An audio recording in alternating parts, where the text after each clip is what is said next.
Pastor Amos, I understand that you went to Lagos, Nigeria. Can you tell us about the experience there, please? You see, when I went to Lagos, Nigeria, in my heart, I felt I want to see how this gift, this powerful gift that is able to heal almost everyone that he lay hands, how does this gift operate?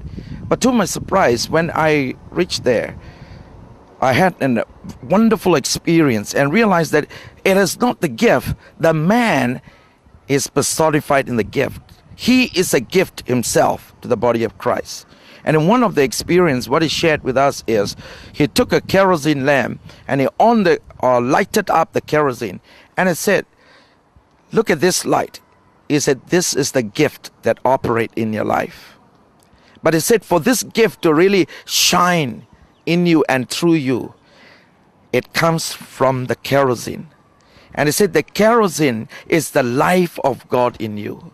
The more kerosene you have, the more longer and the more stronger the light will shine. And therefore you need to have more of the life of God in you and the less of yourself inside.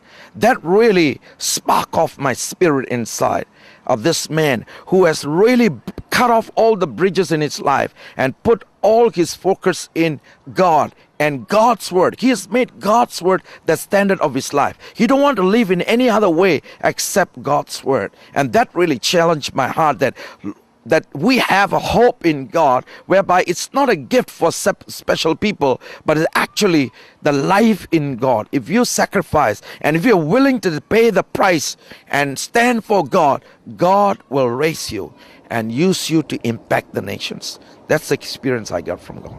Thank you very much. We will see you there at the Singapore Indoor Stadium from the 27th to 28th of November this year.